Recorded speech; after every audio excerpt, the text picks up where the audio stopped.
Hi guys, this is Lalita with Recovery Life Apparel, and if you're not subscribed already, go ahead and subscribe, like this video, and click the notification bell.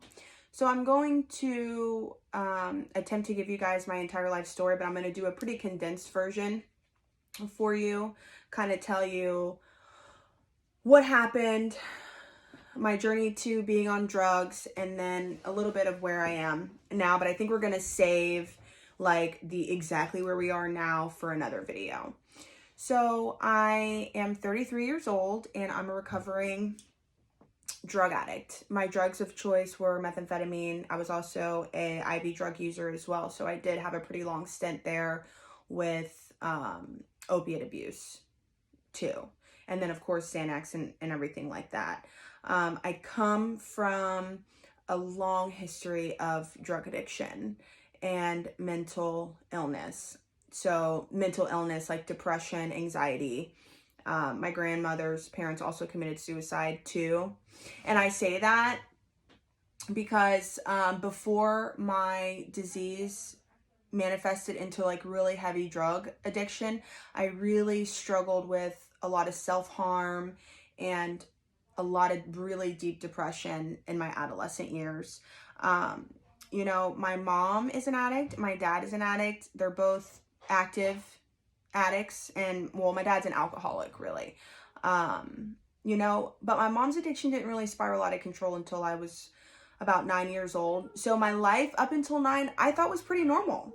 I thought it was like a pretty normal life. Like I have really good memories from my childhood, stemming from like the pivotal years, which I think is why I have some structure there in my mind, if that makes sense. And my sisters aren't addicts, so I'm the oldest of 3. And my mom was a single mom, you know, growing up.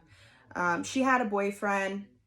So I'll back up. So my biological dad and my mom split when I was, I think like 2 or 3, maybe a little older. No, I think probably like 4. And then she met my stepdad, and then my youngest sister was born, but they didn't stay together for very long. But she did have a boyfriend, and I was a witness to a lot of domestic violence. Like when I say like a lot of domestic violence, like bitch, I mean a lot of domestic violence. You know, which that ultimately manifested itself in my life, you know, the behaviors and stuff that I learned from that. So I didn't get into abusive relationships. My sisters both did. They got into abusive relationships later on in life, but I didn't. I actually became like very abusive. I was very aggressive, right? And I think maybe that was because I was the oldest child. So naturally, like I assumed that male role, I think. You know, my mom started losing custody a lot of us. You know, probably when I was like 5th grade, I remember like seeing a significant difference in my life as far as like consistency was concerned, and like my mom's addiction as it progressed naturally things got really worse in my life. You know, I remember really wanting the feelings of like really wanting to fit in school, and like I didn't fit in. I didn't feel like I fit in at all. And I was really smart and I had a lot of goals for my future, but I didn't have any real guidance, you know? So I regressed. As soon as I turned, you know, like 12, 13, it was over, right? Like that adolescent stage hits and I was just like fucking angry. Like I was an angry teen, very rebellious, didn't want to go to school, like all of those natural things I think that happens with a child that comes from a dysfunctional family. You want to like run. You know, so I was in a lot of emotional pain too. And so I started self-harming, so cutting and all that. And I found a release there, but I would journal a lot too. But I was just so lost, you know, I was so lost, and like I said, in a lot of emotional pain. And I started the like escapism, right? That was like I was constantly always wanting to be someone else, be somewhere where I wasn't. I just wanted to escape. And so that was the feeling that I ultimately started chasing until I decided to get clean and sober. So I started using drugs. Obviously, I started experimenting like 12, 13, and then it naturally progressed. So it started with like the normal weed, alcohol, stuff like that. And then it started progressing into like harder drugs like Adderall and cocaine when I was like 15, 16. And I was like just experimenting with anything I could really get my hands on at that point. Ate a lot of ecstasy, a lot of acid, hallucinogens. I did a lot of that stuff. And ultimately I dropped out of high school in the 9th grade. And I went to my first rehab when I was like 16 and like started getting in a lot of trouble and started getting arrested and all that stuff. And maybe I'll do a video about like all my rehab stints as a teen and like what not to do, because like I was a piece of fucking shit kid. Like I was running away from the rehabs and it was just really bad, but so fast forward, I moved to California, and I didn't even like move there. Like I went there on vacation. Like this is like the theme of my life. Like I just had absolutely no direction. So I went to California on vacation with my friend, and we went to go visit like my ex-boyfriend at the time. He was my ex-boyfriend at that time. And I got fucking addicted to heroin, and like I didn't get back on the plane to come home. I ultimately violated probation because I was on probation when I left. Like I shouldn't have left anyway.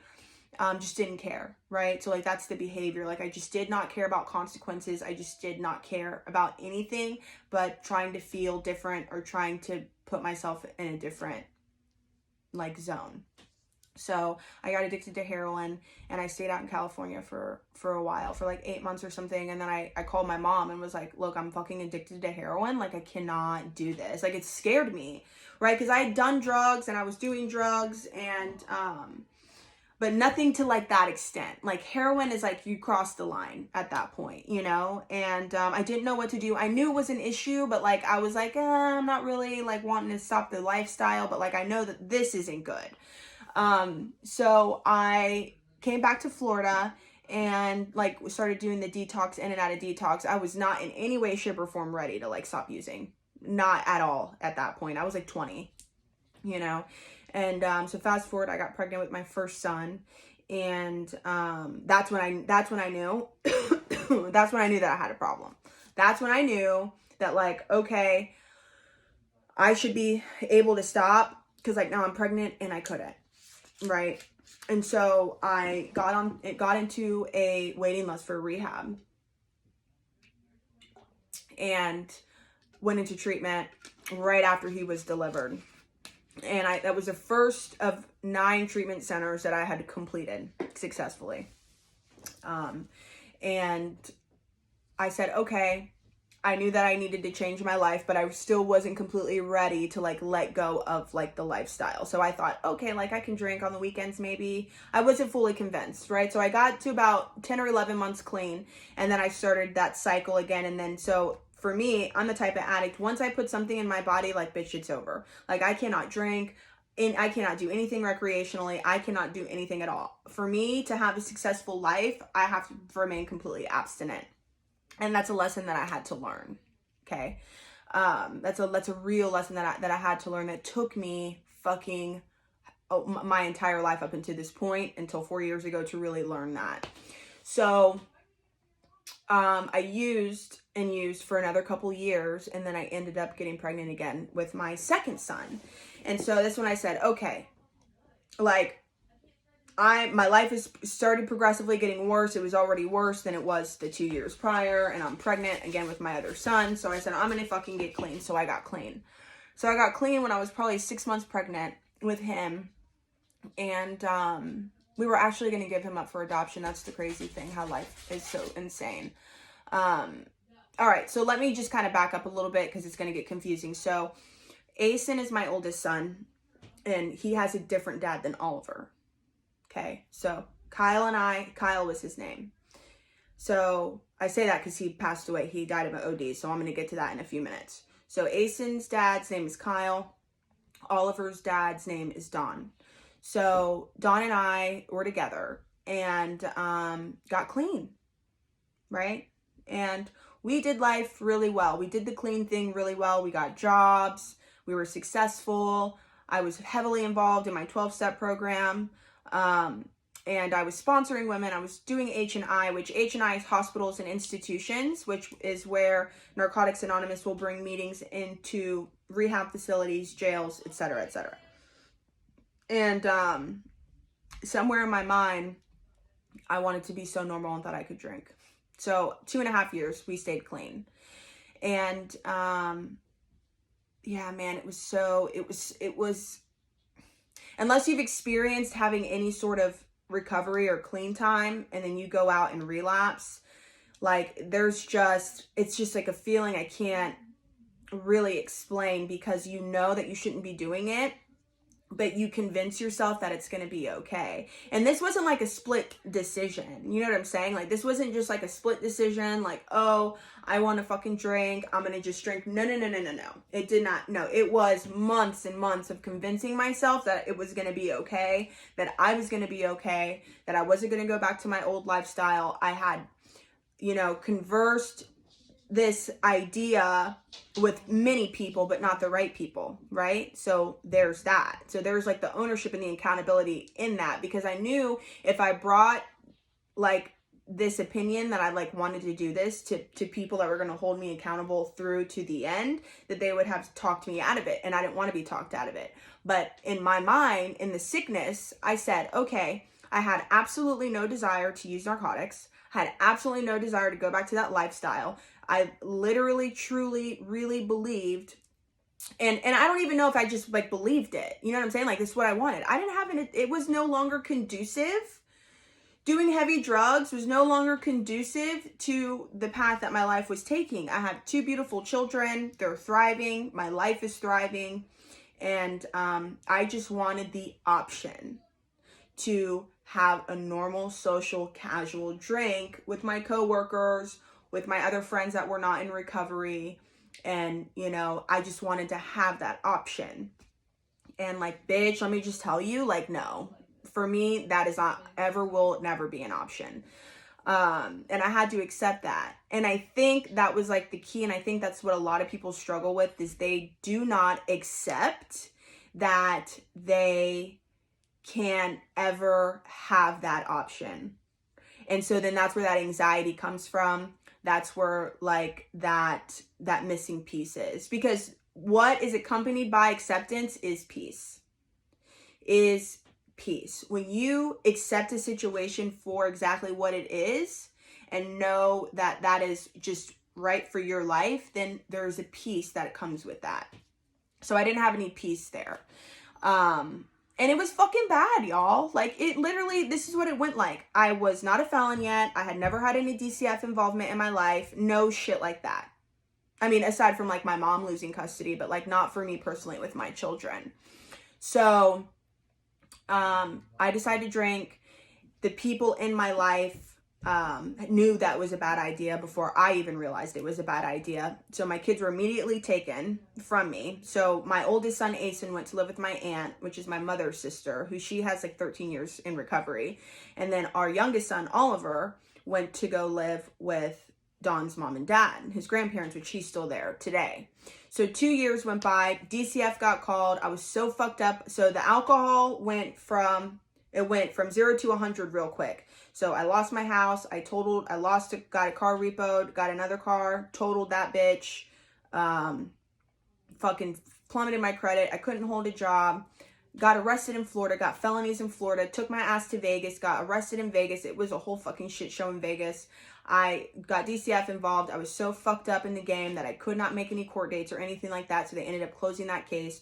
So I used for 2 years. So I relapsed, I think, August 17th in 2014. And then I got clean and sober on August 27th of 2016. So like what happened that I got sober was like a accumulation of things, right? So I was homeless in Las Vegas. I had felony warrants, and I was pregnant again with my 3rd child. And I could not stop using, obviously, because that's what happens to us when we're in active addiction.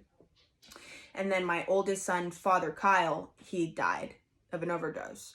So with all of those compounding things, it enabled me to have it was like a jolt, right? And I had this, when I got the news, like that was like the catalyst for me. So I got the news that he passed away, and then I had this like moment this epiphany that if I didn't get clean, I was going to die. And like, I didn't want to die and leave my children with no mother.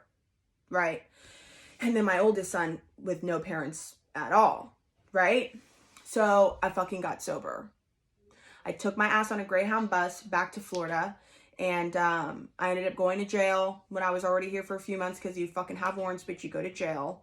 And I ended up having my daughter in jail. I got out a couple days later. She went to my mom's. No DCF involvement or anything like that, because I was clean and sober when I actually delivered her. Even though I was in jail, they didn't get DCF involved or anything like that. But I still had my 2 sons that I said I know I had to fight for my sons. It's been 2 years, right, since I've seen them. And I couldn't fight for them because I had all these warrants in fucking Las Vegas.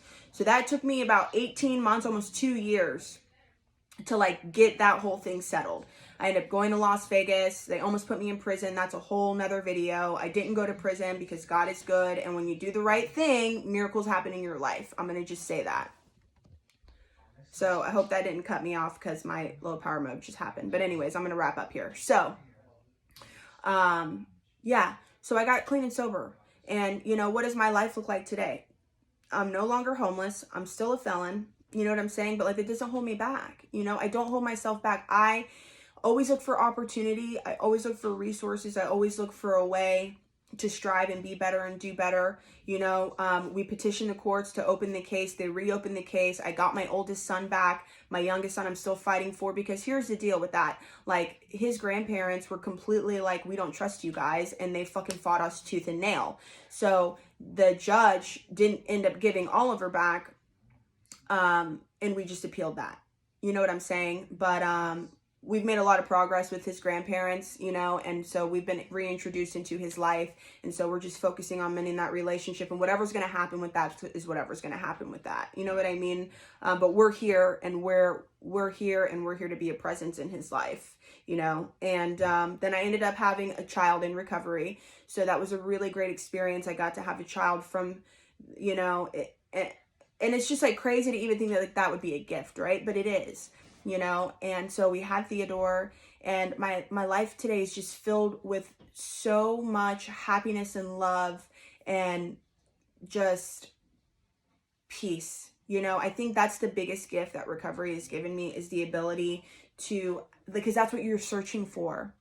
When you're a drug addict, or when you are in relationship issues, or because people don't just get fucking high on drugs. People get high on other people. People get high on situations. People get high on shopping. People get high on gambling. They get high on eating. There's a million different ways that people will feed a sickness inside of them. Okay. And some ways are just different than others. And addiction is just one of those things. So what we're searching for, and what I was searching for in drugs, was just a peace and a calmness and a happiness within myself, and the ability to face myself and be with myself, you know, and love myself, and ultimately a connection to a power greater than myself, you know, connection to God for me, you know, and recovery has given me those things.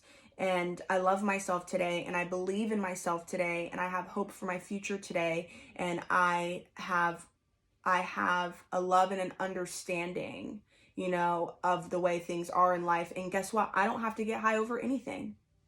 You know, I don't have to get high over shit, and I can push myself, and I can walk through fear, and I can overcome, and I can surpass what I did yesterday today. Because I really truly believe that the only people that we're in competition with is ourselves, to be better than who we were yesterday, you know. And the sky's really the limit, you guys. So I think that's what I'm gonna touch. I know I'm about 20 minutes. That was even longer than what I wanted to go on with this story. But I think if you guys want to comment, if you guys want to hear more elaboration on like certain situations, I don't mind making videos on that. But I think just the biggest lesson is just believing yourself, no matter what you're going through, even if you're an addict or even if you're not an addict. I think a lot of people don't give themselves enough credit. So give yourself enough credit. Listen to that voice inside of you. Listen to your intuition. You know, it knows best, you know, and just trust yourself.